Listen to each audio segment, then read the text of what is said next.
Exatamente, Cristina. Vamos continuar agora falando sobre a política, porque hoje, então, mais uma rodada aí de negociações PT, Rede, PSB. Nós vamos aí avaliar, evidentemente, o cenário com o João Vitor Rocha, que está acompanhando tudo. João Vitor, então as arestas estão sendo aparadas aí, principalmente em São Paulo e em outros estados. Qual que é a expectativa, então, aí dos partidos entrarem num acordo para as disputas regionais e, claro, também afinar o discurso para a eleição presidencial em 2022? Bom dia, João Vitor. Bom dia, Matos. Bom dia a todos. Olha, Matos, eu fui conversar com pessoas do PT, do Partido dos Trabalhadores, ligados à campanha de Fernando Haddad, ao governo aqui de São Paulo, para entender o que eles imaginam como o que seria ideal para a chapa de Haddad. E eles me falaram o seguinte, que o Dream Team, o time dos sonhos do PT para a eleição deste ano, aqui ao governo de São Paulo, é a seguinte. Obviamente, Fernando Haddad para o governo, na cabeça dessa chapa, a Marina Silva seria a vice da Rede Sustentabilidade, esse seria o cenário ideal.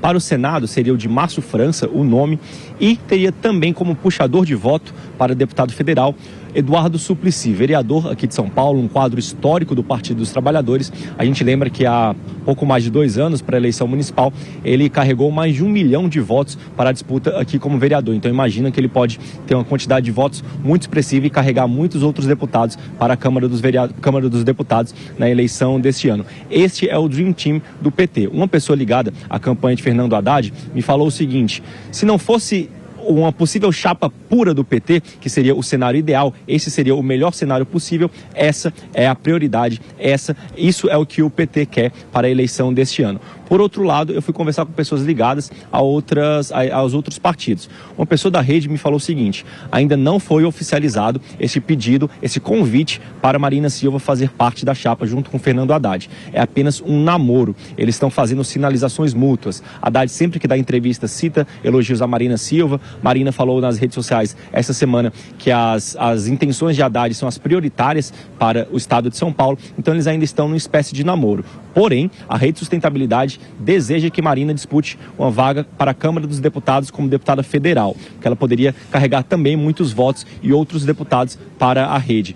Então seria uma decisão exclusiva da Marina. Ela tem essas duas possibilidades. Seria uma decisão individual dela, para deputada federal, como deseja a Rede, ou para vice, como deseja Haddad e o PT. A escolha seria exclusivamente dela. Já em relação ao PSB e Márcio França, é como estamos falando ao longo dos últimos dias. Márcio não quer ser vice de Haddad e ainda analisa essa possibilidade de ser senador. Não é o desejo dele. Ele quer ser um ministro do ex-presidente Lula no eventual futuro governo. Eventualmente, com a articulação, sendo costurado essa possibilidade dele ser ministro, ele está disposto a disputar sim essa vaga no Senado, dependendo do que seja conversado entre ele, Geraldo Alckmin e também o ex-presidente Lula. Esse é o cenário que o PT me apresentou como o ideal para a campanha de Haddad. Marcelo.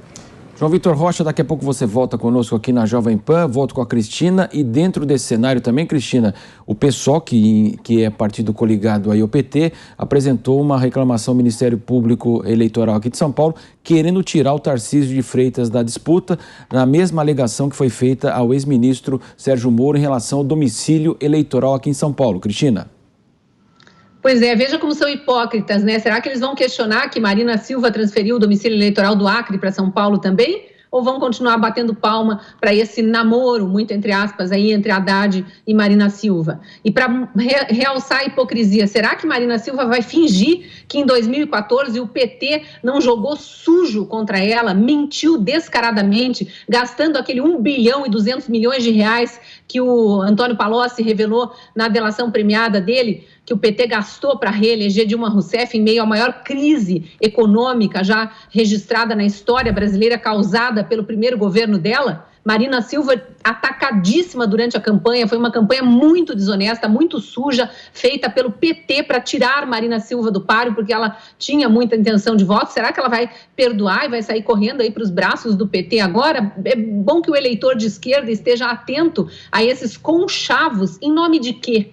Eles se odeiam uma hora e outra hora se amam? Em nome de quê? Será que é em nome de benefícios para a população brasileira ou para os seus próprios projetos políticos? E falando em projeto político, Márcio França, né, admitindo já abertamente para os repórteres que entram em contato com ele ou com seus aliados que ele não quer ser senador, mas aceita sim ser senador, desde que o ex-presidente Lula garanta agora, de antemão, que se eleito for, garante uma boquinha em algum ministério para ele. É triste ver o Brasil ser loteado assim por esses políticos de esquerda que se vendem como preocupados com o pobre, preocupados com o povo, fazem depois festas de casamento, ostentação aí com vinhos caríssimos, promovem jantares com ingressos a 20 mil reais, só andam entre os maiores magnatas da elite brasileira e fingem estar preocupado com o povo. O povo não é bobo. Quando começar a campanha, tudo isso vai vir à tona e eu tenho para mim que o povo vai estar atento especialmente a esse passado recente,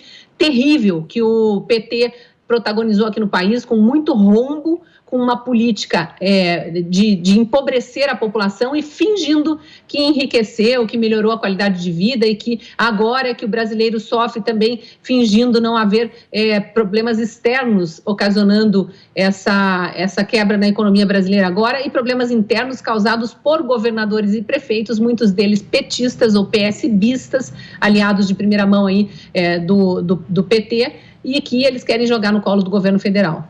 E, Cristina, o que chama atenção é que sempre o PT se coloca na frente, né? Quer dizer, é o sonho do PT esse, né? Quer dizer, nós sabemos a disputa anterior, né? Ciro Gomes passou a odiar o PT porque havia promessa de que se Lula não fosse candidato, então ele iria apoiar o Ciro na última eleição, que foi vencida pelo presidente Jair Bolsonaro. E agora, toda a estratégia passa pelo PT como se ele fosse soberano em todas as discussões políticas, né? O PT não se deu conta ainda do tanto que ele encolheu por causa de erros internos, de erros para falar o mínimo, né? Porque crime não pode ser considerado erro.